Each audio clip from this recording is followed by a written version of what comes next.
Guzman Jr. in the Bronx attacked one of my correction officers in MDC, punching him in the face and dislocating his back and his shoulder.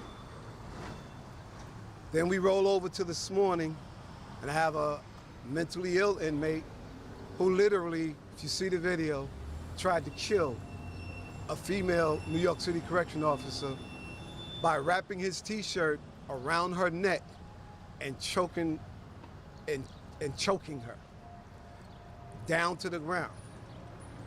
Thank God that the officers were able to kick this door open with the assistance, believe it or not, of 3 inmates who kicked the door open and went to the assistance of this correction officer. The ironic thing is, up in Albany today, they're voting on a halt bill because they want these particular type of inmates to be locked out, not to be put in punitive segregation, not to be segregated from other inmates regardless of how violent they are. It is ironic that they're sitting in Albany thinking about passing a bill that's going to do nothing but endanger, further endanger the life of inmates, correction officers, and civilians. I'm really calling on the city of New York and the state of New York and all of the legislators, the senators, the assembly, the city council, the mayor, the governor. They need to reconsider what they're doing inside these jails. The reality is that you guys have no idea. This officer should not be alive. It was really bad. And this inmate already did time in jail for rape. And he's in jail again for forcible touching and all these cute words that we've come up with in the 21st century. We used to call things rape. We used to call things attempted rape. Now we call it forcible touching. Now we give these things names to try to marginalize what they actually are. I'm asking the mayor, because there are things that can be done right now today. Right now, with the low inmate population, we no longer have to do 1 correction officer for every 50 inmates. Since we have less than 7,000 inmates and we got 11,000 correction officers, let's change the ratio. Let's change the ratio. It shouldn't be 1 to 50. Make it 1 to 20. Everybody knows that if you want a safer place, that the least amount of people you have, the safer it is. I've been talking to the city and to everybody in politics saying we need to open a jail. We need to open a mental health facility in this city for inmates. Give the officers the needed training that they need. Let's open up a mental health facility right here on Rikers Island. We have the ability to do it. We don't have the inmate population that we have. And there is no reason why we can't do this. We can't keep talking about, oh, you know, we want safer jails. No, you don't. No, you don't. The reality is that you got what you wanted. The inmate population is down for whatever the reason is. So if the inmate population is down and you want to actually rehabilitate inmates, then you have the ability to do that now. If you actually want to address recidivism, you actually could do that now. If you actually want to address rehabilitation, you actually have enough correction officers and enough staff to open up and do work release programs. You have enough officers. New York City correction officers are the most educated correction officer in this country. Ever since 1999, we were required to have a minimum of an associate's degree. The majority of my members have bachelor's degrees. The majority of my members, they have other letters behind their name. And we're saying that if you really genuinely want to reduce the number of people in jail, if you really want to send these people back to the neighborhoods better than they came, then you got to do more than give us lip service. You have to, right now, change this ratio of officer to inmate. We have to do that. We have to open up mental health facilities as they've done in other states. They tell us that 40% of our inmates suffer from mental illness, that we're running the largest mental health facility in the East Coast, and it's true. But we don't have 1 mental health facility. We don't have 1 mental health jail. You go to places like San Francisco, they literally have mental health facilities. California, they have it. Why are we not doing it here? What are we waiting for? For somebody to get killed? For somebody to get killed? Here is the Junior Gonzalez Muniz, the inmate, the one named Muniz, who was just found guilty. The man is in MDC in the Tombs. He attacked the correction officer. Guess what he said? I have nothing to lose. Why in the hell should he be with us? He should be in one of these Bellevue-like facilities. He should be medicated or whatever it's going to take to keep the violence from other inmates. We can't keep doing this. We can't keep saying that people shouldn't die in jail, but they're in jail because they were violent. They're in jail because they attacked somebody. And I know I shouldn't even say this, but even the transgender inmate, she was in punitive seg because she attacked another inmate. She was in jail because she attacked the immigrant cab worker. What are we doing? What are we doing here, people? We can't keep marginalizing things and trying to do this millennial 21st century, whatever it is that we think we're doing. There is crime and there is punishment. There is crime and there's punishment. They're being punished by being put in jail. You send them to jail, you're punishing them. So, 3 things. If you guys don't do anything else, we need mental health facilities right now in this city. And we have the correction officers and we have the other staff that can do this thing. We need to change this inmate to officer, officer to inmate ratio. There's no reason now to have 1 officer for every 50 inmates. And we have to stop acting like there's no such thing as crime and punishment when people break the law. We can't continue to do this, regardless of whether the inmate population go down or go up. We can't continue to act as if nothing should happen to people when they commit crimes. Look, I'm a correction officer. We're correction officers. We are not the judge and the jury. We're not. We're just responsible for holding these people until the judge and the jury do whatever it is they're going to do. But while we have them in our custody, we want to be safe. Other inmates want to be safe. You had to see the video of these 3 inmates that assisted this female officer this morning. I mean, I don't know what they're in for, but I wanted to just walk them out. So at the end of the day, we need to do something and we need to do it fast.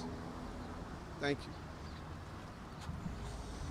Sir, can you describe again what Jose Muniz is accused of doing to a correction officer? He's accused of punching a correction officer in his face and attacking him and kicking him and dislocating his shoulder and fracturing his back.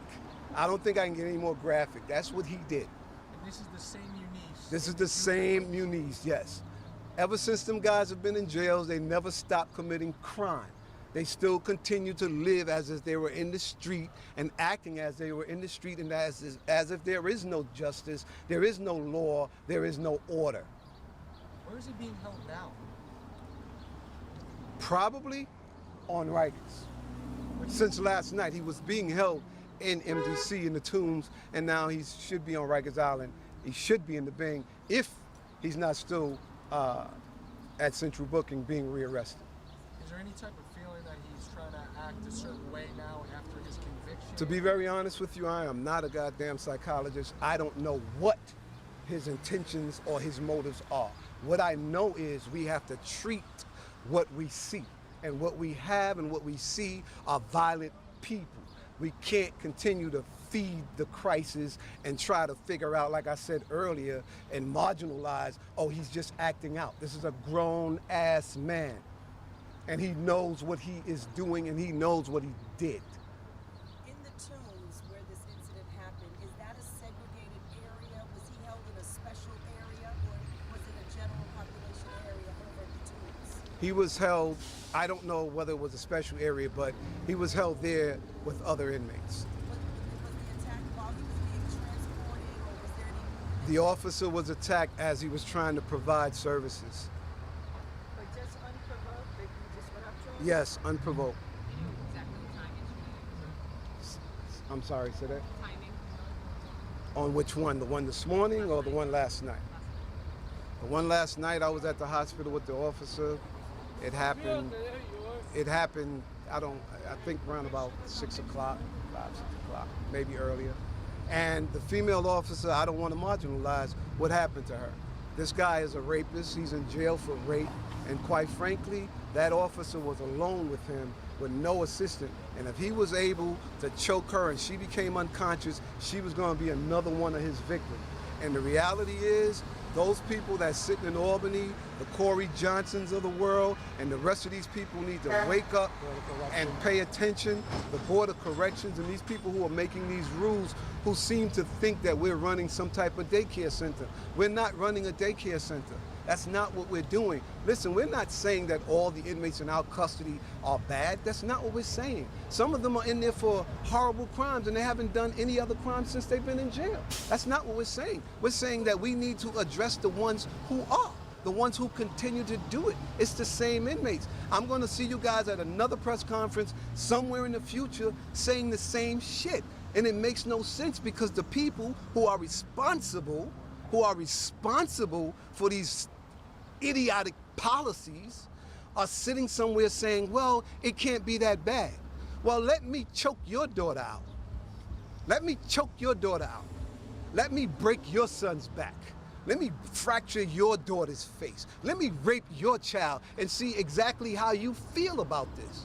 I'm sorry. This has to stop, and it has to stop now. And there's no reason why we have to wait to address these issues. We have the ability to address it. We have everything that's needed. We have more than enough facilities. We have like 7,000 inmates. Come on, guys, we can hold up to 20,000 inmates. So why do we still have 50 gang members in a housing area? Why? I mean, who's sleeping at the switch? Because it's not the correction officer. Why do we still have 50 Bloods, 50 Crips, 50 MS-13, whatever the hell their gang tag is? Why do we still have them? And it's just important that you understand. Don't marginalize what we do. How is the female officer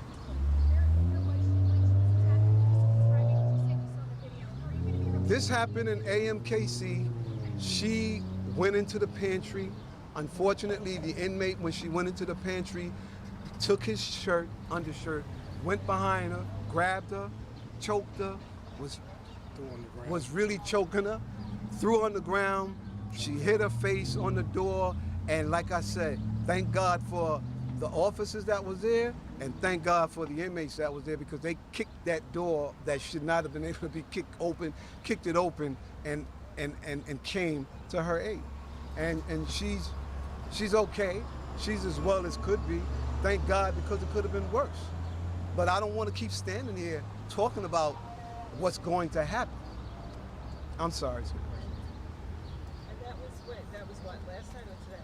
The officer that was attacked was this morning. The female officer who got choked at the end, and they charged him with attempted murder. You know, I have to give the Bronx District Attorney, you know, she charged him. He's there. He's been charged with attempted murder. And he's a parole violator. He's the one that everybody said, let's let him out, the parole violator. Now I have to see what District Attorney Cyrus Vance is going to do now that he has the Muniz, the Guzman Jr. kid. Now that's no longer the Bronx. This crime was committed in MDC. So now we're going to see exactly what District Attorney Cyrus Vance is going to do. And to be honest with you, they usually do the right thing, and I hope they do the right thing here. Any other questions? All right, thank you guys. Thank you.